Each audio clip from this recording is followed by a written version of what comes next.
Welcome, fellow investors, to our channel. Today, we're delving into a crucial topic that often leaves many bewildered: taxes on stocks.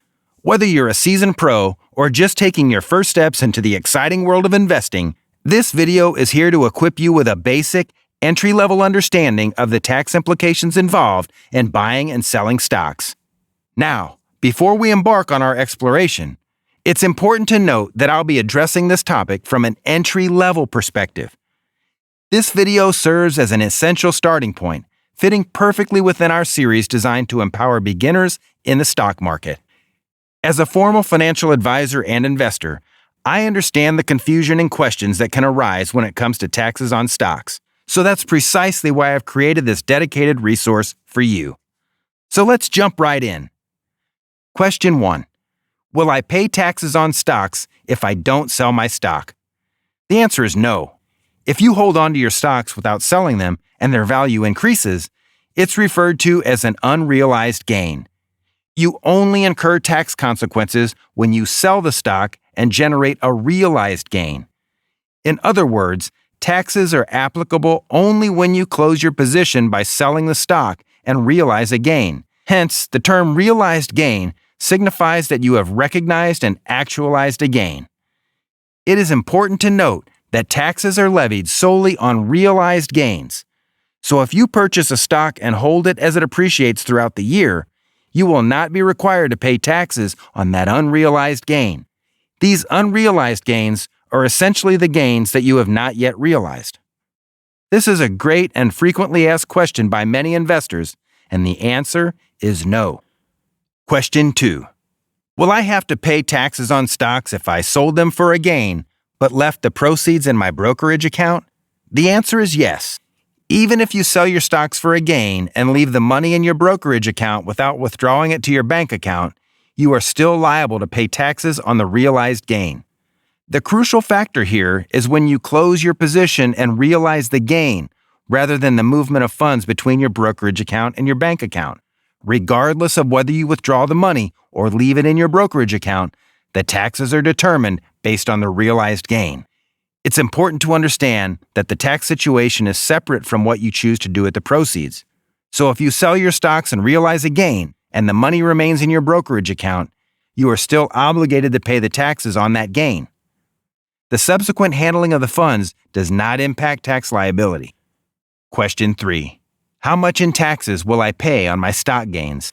This question has a complex answer, as it depends on your individual circumstances. However, in this entry-level video, I'll provide a simplified overview. The amount of taxes you pay on your stock gains will largely depend on the duration for which you hold the stock.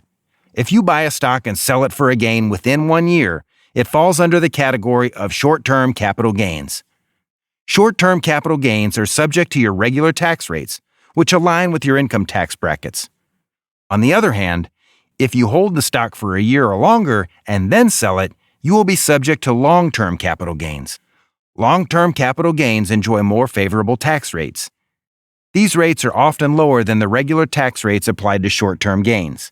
Therefore, holding the stock for a year or more before selling it can result in better tax treatment due to the preferential long-term capital gains tax rates. It is important to note that this is a simplified explanation, and there are additional considerations, such as the possibility of the 0% long-term capital gains tax rate, which I cover in another video. However, the primary factor that determines your tax rate on stock gains is your holding period.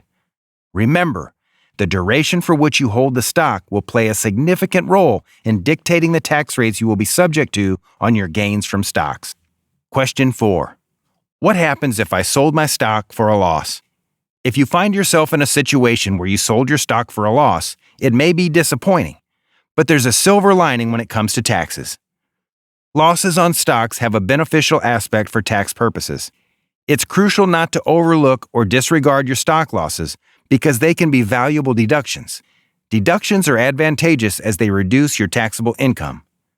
Therefore, it's essential to keep track of your stock losses and not neglect them. These losses can offset any other stock gains or investment gains, which are commonly referred to as capital gains. By utilizing your stock losses as deductions, you can effectively reduce the amount of taxable income you have to report. This can potentially lower your overall tax liability. Please note that this is an entry-level video, so we won't delve into the intricacies of deducting losses or the various scenarios related to tax loss harvesting. I do have an intermediate level video that covers these topics specifically on stock losses, capital losses, and tax loss harvesting. I encourage you to check that video out for more in-depth information. Question 5. How do I reflect all my stocks on my tax return? When it comes to reporting your buying and selling of stocks on your tax return, you'll receive a tax form called the 1099-B from your brokerage account. This form contains all the necessary information to reflect your stock activities. The brokerage will provide you with the 1099-B by February 15th after the close of the year. To include this information on your tax return, you have a few options. If you use tax software like TurboTax or other at-home software, you can simply input the details from the 1099-B form. It's a straightforward process, similar to entering information from any other tax form. Many at-home software options also offer auto-import features where you can download the 1099-B data directly from your brokerage account.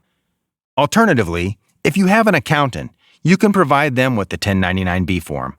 They will be able to handle the inclusion of all the investment details, such as interest, dividends, and capital gains, in your tax return. Remember to keep track of the 1099-B form and ensure that you include all the necessary information on your tax return. It summarizes the details of your brokerage activities, including short-term and long-term capital gains. In the future, I'll be creating more videos that cover advanced topics such as short-term and long-term capital gains, as well as advanced investment strategies like NQSOs, ISOs, ESPPs, etc. Stay tuned for those videos. Don't forget to subscribe to this channel and check out our Investing in the Stock Market for Beginners videos if you're interested in getting started in the stock market. Thank you for watching.